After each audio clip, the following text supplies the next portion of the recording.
A different future is already taking shape, a future of peace. Israel will never stop.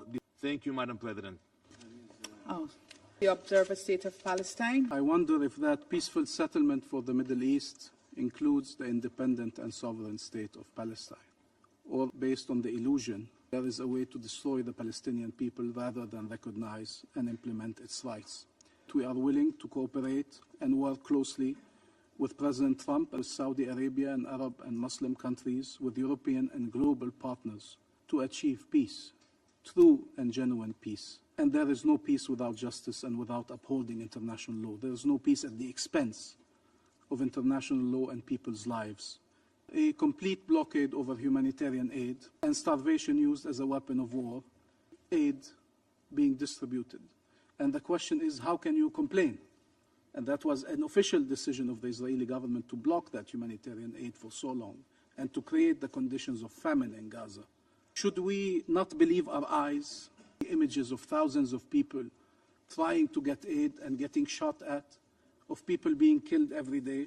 It's not a conspiracy or an imaginary narrative. These are images that we see every day. And we've called several times to allow international journalists in and to allow investigation missions in to tell us what is happening if we are to believe that everything we're seeing is not true.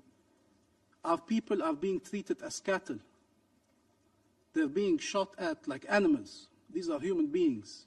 We shouldn't believe the testimonies of Israeli soldiers saying they were ordered to shoot at the people coming to collect aid while they had no weapons, while they were not an enemy.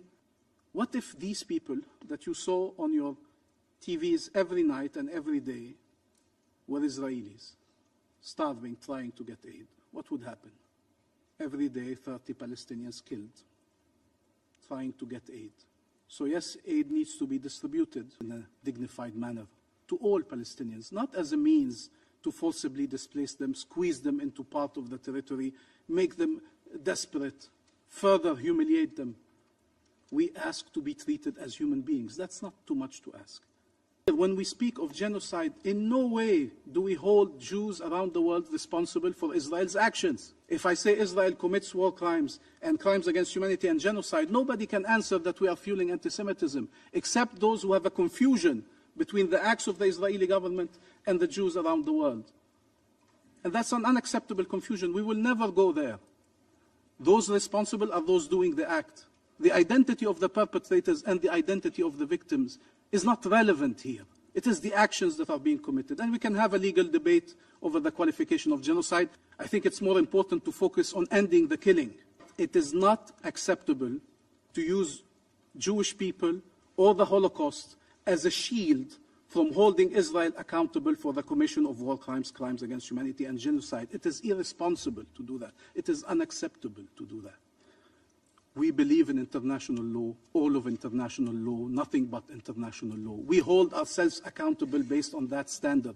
Israel cannot invent its own standard. The same rules apply to all of us. And everyone who breaches these rules should be held accountable.